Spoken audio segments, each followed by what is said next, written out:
Pergunta: na sua concepção, o que é a verdadeira meditação? Krishnamurti: bem, qual é o propósito da meditação? E o que entendemos por meditação? Eu não sei se vocês já meditaram. Vamos então experimentar juntos para descobrir o que é a verdadeira meditação. Não fiquem simplesmente escutando a minha colocação a respeito dela, mas vamos descobrir juntos e experimentar o que é a verdadeira meditação.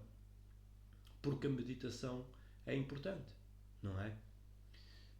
Se você não sabe o que é meditação correta, não há autoconhecimento. E sem conhecer a si próprio, a meditação não tem sentido. Sentar-se num canto ou andar ao redor de um jardim ou numa rua e tentar meditar não tem sentido algum. Isso somente leva a um determinado tipo de concentração, a qual é exclusão. Estou certo de que alguns de vocês experimentaram todos esses métodos. Isto é, tentar concentrar-se sobre um objeto em particular, tentar forçar a mente quando ela está vagando por todo o lugar, ficar concentrado e quando isso falha, vocês rezam. Assim, se realmente desejam compreender o que é meditação correta, deve-se descobrir quais são as coisas falsas às quais temos chamado de meditação. E, evidentemente, concentração não é meditação, porque se você observar, no processo da concentração existe exclusão e, portanto, existe distração. Você está tentando concentrar-se em alguma coisa e sua mente afasta-se em direção a uma ou outra. E há esta constante batalha que segue para se fixar num ponto enquanto a mente se recusa e se desvia. E assim passamos anos tentando nos concentrar, estudando sobre concentração, que erroneamente é chamada de meditação. Em seguida vem a questão da oração. A oração, evidentemente, produz resultados, pois, do contrário, milhões de pessoas não rezariam. E ao rezar, obviamente, a mente é acalmada pela repetição constante de certas frases. A mente torna-se tranquila. E nessa tranquilidade existe certa sugestão, certas percepções, certas respostas. Mas isso ainda é parte dos artifícios da mente, porque, afinal de contas, mediante certa forma de hipnose, pode-se tornar a mente muito tranquila. E nessa tranquilidade, certas respostas ocultas começam a se manifestar provenientes do inconsciente e de fora do consciente. Mas este ainda é um estado no qual não há compreensão. E meditação não é devoção. Devoção a uma ideia, a uma imagem, a um princípio. Porque as coisas da mente ainda são idolátricas. Um pode não adorar uma estátua, considerando isso idolatria e tolice, superstição. Mas há aquele, assim como a maioria, que adora as coisas da mente, e isso também é idolatria. E ser devoto de uma imagem, ou de uma ideia, ou de um mestre, não é meditação.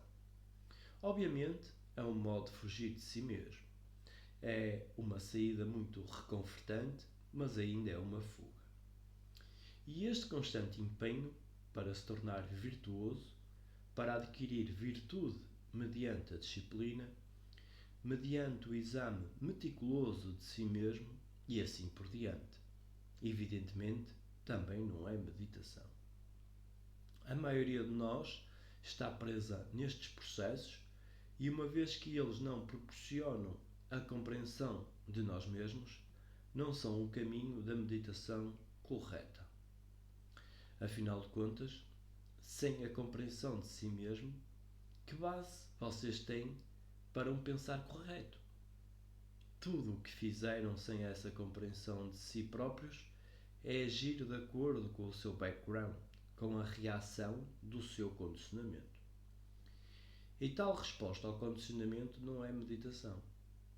Mas estar consciente dessas reações, isto é, estar atento aos movimentos do pensamento e do sentimento, sem qualquer senso de condenação, de tal modo que os movimentos do eu, as formas do eu, sejam perfeitamente compreendidas. Esse caminho é o caminho da meditação correta. A meditação não é um afastamento da vida. A meditação é um processo de compreensão de si mesmo. E quando se começa a compreender a si mesmo, não apenas o nível consciente, mas também todas as partes ocultas de si mesmo, então surge a tranquilidade. Uma mente que foi aquietada por meio da contemplação, da compulsão, da conformação, não é uma mente serena, é uma mente estagnada. Não é uma mente que é alerta, desinteressada, capaz de receptividade criadora. A meditação requer constante vigilância, constante percebimento de cada palavra, cada pensamento e sentimento, revelando com isso o estado do nosso próprio ser, tanto oculto como também o superficial, e como essa atenção é árdua. Fugimos na direção de coisas confortadoras e ilusórias de toda a espécie, e a isso chamamos de meditação. Se um indivíduo puder perceber que o autoconhecimento é o começo da meditação, o problema torna-se extraordinariamente interessante e vital, porque afinal, se não há autoconhecimento, vocês podem praticar o que denominam de meditação e ainda permanecerem apegados aos seus princípios, à sua família, à sua propriedade, ou, se renunciam às suas posses, podem ficar apegados a uma ideia e estarem tão concentrados nela que a multiplicam cada vez mais. Certamente isso não é meditação. Portanto, o autoconhecimento é o começo da meditação. Sem esse autoconhecimento não há meditação. E na medida em que se aprofunda nessa questão do autoconhecimento, não só a mente superficial se torna tranquila, serena, mas as diferentes camadas do oculto são reveladas. Quando a mente superficial está quieta, então o inconsciente, as camadas ocultas da consciência se projetam, elas revelam o seu conteúdo, transmitem suas inspirações, de modo que todo o processo do próprio ser é completamente compreendido. Então a mente torna-se extremamente quieta, está quieta.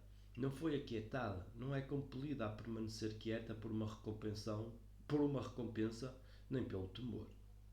Então há um silêncio no qual a realidade se manifesta. Mas esse silêncio não é um silêncio cristão, hinduísta ou budista. E esse silêncio é silêncio, não tem nome. Por conseguinte, se vocês seguem o caminho do silêncio cristão, hindu ou budista, nunca ficarão silentes. Por essa razão, o homem que deseja encontrar a realidade precisa abandonar completamente o seu condicionamento, seja cristão, hindu, budista ou de qualquer outro grupo. Simplesmente fortalecer o background por meio da contemplação, por meio da conformidade, provoca a estagnação da mente, seu embutamento, e não estou totalmente certo de que não seja isso mesmo o que a maioria de nós deseja, porque é muito mais fácil criar um padrão e segui-lo. Mas libertar-se do nosso background demanda uma vigilância constante no relacionamento. E uma vez que esse silêncio está presente, então manifesta-se um estado criador extraordinário. O que não significa que se tenha que escrever poemas, pintar quadros. Pode ser que o faça, ou pode ser que não. Mas esse silêncio não é para ser perseguido, copiado, imitado, porque nesse caso deixa de ser silêncio. Não se pode chegar a ele por meio de algum caminho. Ele surge somente quando os comportamentos do eu são compreendidos e o eu, com todas as suas atividades e maldades, chega ao fim. Isto é, logo que a mente cessa a criatividade, começa a haver a criação. Portanto, a mente deve tornar-se simples, deve tornar-se quieta, estar quieta. Aliás, a palavra deve é imprópria. Dizer que a mente deve ser quieta implica compulsão. E a mente que está quieta somente quando o processo inteiro do eu chega a um fim. Quando todos os movimentos do eu são compreendidos e, portanto, suas atividades cessam, só então há silêncio. Este silêncio é a verdadeira meditação e, nesse silêncio, o eterno se manifesta.